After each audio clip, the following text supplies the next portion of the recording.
Hi everyone, and a very warm welcome to you all from Scotland. I'm Gordon Young from Gordon's Scotland, showing videos for people who love Scotland and everything Scottish. I know a lot of you want to learn more about Scotland, and I thought I'd do a short series of videos aimed at helping you understand this country better. Now, I know I'm up against it here. Many of you already know tons about Scotland. And of course, many of you are either Scottish or of Scottish descent. But I'm concerned there are a lot of misconceptions out there about Scotland. We're not just mountains and kilts, although that's fine. And I thought these videos would help you perhaps understand the real Scotland a bit better. Now in this video, I'm going to look at some of the basics about our country. And then in subsequent videos, I'm going to dig down deeper into specific areas of Scotland or specific topics. So let's get started. So, where exactly is Scotland? Now I know this may sound a bit stupid, but you've no idea the amount of people I have met over the years who only have a vague understanding of where Scotland actually is. So, Scotland lies here at the far northwest tip of Europe. We're pretty far north, lying between latitude 55 and 61 degrees north, which puts us on a par with Newfoundland and Labrador. So, we now know where we are, pretty much up there on the fringes of Europe.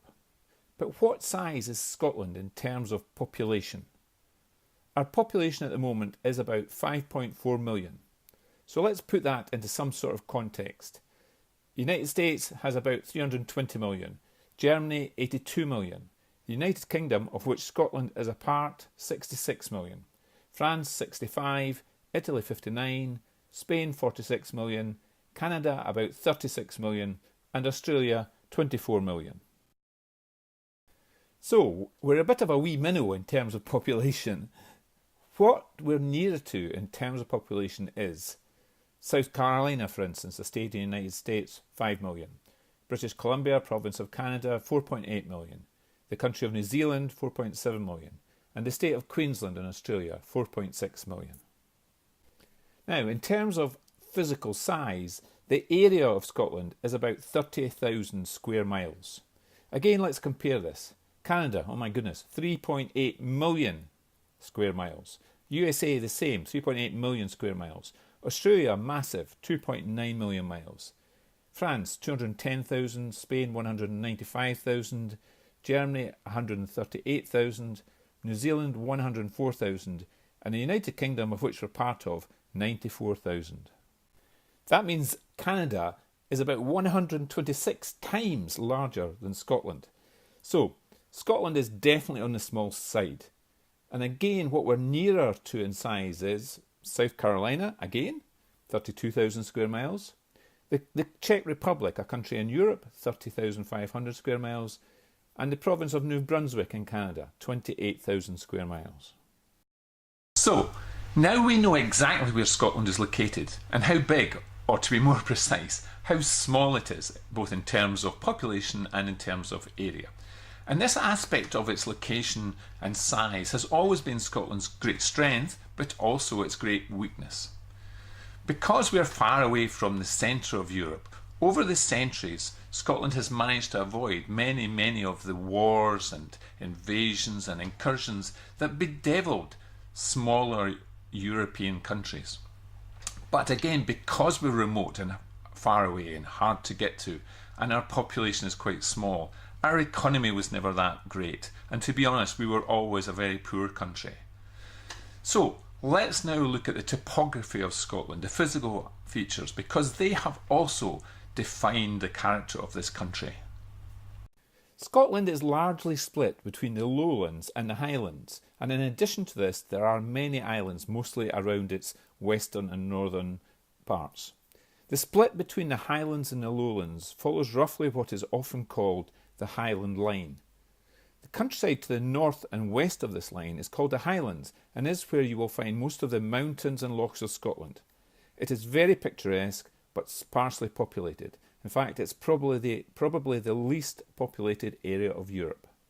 Despite covering about half of Scotland, the population of the Highlands is only about 235,000 people, less than 5% of the total Scottish population. It is also a very wild land, not really suitable for farming, and consequently was traditionally very poor. Tourism is now the main industry in the Highlands. To the south and east of the Highland Line are what's called the lowlands.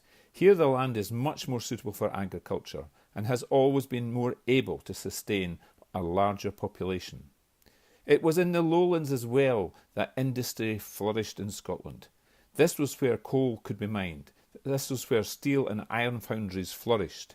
Roads and railways were also much more easily constructed than in the mountainous highlands, and this allowed easier access for manufactured goods to the large markets of England. So, nowadays, 95% of the population of Scotland live in the lowlands, and most of them are located in what is called the Central Belt. This is a strip of land that links the west and the east and encompasses the capital of Scotland, Edinburgh, and the country's biggest city, Glasgow. Glasgow has a population now of just over 600,000, but it used to have 1 million people living in it, and in the heyday of the British Empire, it was called the second city of the empire, being second only to London. But with the decline of traditional industries such as shipbuilding, its population fell. Edinburgh, on the other hand, has seen its population continue to grow. It currently has just under 500,000 people, but this is predicted to continue growing to almost 600,000. Other important cities in Scotland are Aberdeen, just under 200,000, Dundee, 150,000, Paisley at 75,000, and Inverness, 60,000. So, Scotland is dominated, both population-wise and economically, by the lowlands. But interestingly, it is the images of the Highlands and the mystique of the Highlands that most people living abroad relate to as being Scotland. Now this is understandable because obviously the Highlands are very beautiful, but it wasn't always so. This aspect really came to the fore in Victorian times when the Highlands were romanticised and when Queen Victoria was often in residence in Balmoral. But as well as being divided both population-wise and economically, Scotland was also divided culturally between the Highlands and the Lowlands. It was only in the Highlands that Gaelic was the normal language. It was never spoken in the Lowlands, and many Highlanders also spoke the Scots version of English. It was only in the Highlands where the clan system held sway for many centuries, unlike the Lowlands where this system never existed. To add to the cultural, economical and geographical divide between the Highlands and the Lowlands, we have the Scottish Islands, which all have their own unique character. The Scottish Islands are split into the following main groupings: Inner Hebrides, Outer Hebrides, Orkney and Shetland. The Inner Hebrides contain many well-known islands such as Skye, Mull and Islay. They each are very different. Skye and Mull, for instance, both have magnificent mountains and sea lochs. Islay, on the other hand, is largely flat and is renowned for its whisky distilleries. The Outer Hebrides are the further flung island group, often called the Western Isles, which comprise Lewis, Harris, North and South Uist, Benbecula and Barra. Again, each has a differing feel, although like Islay, many of them are fairly flat. Orkney and Shetland were for centuries ruled by the Vikings and the Norse and have their own unique cultures. Orkney is very flat with hardly any trees, while Shetland is far more rocky. Shetland is very far north, above the 60-degree latitude line, the same as Hudson Bay. So, hopefully this video has given you a better understanding of where Scotland actually is, how big or how small it is in terms of population and area, and how it divides up culturally, economically and geographically. There's so much more to Scotland than most people are aware of, and as I said, in future videos I'm going to dig down in depth and look at specific areas of the country and specific topics. Thanks very much for watching this video. If you've enjoyed it, please subscribe to the channel and like it and perhaps mention it to your friends. So for now, I'll just bid you a very fond farewell from Scotland.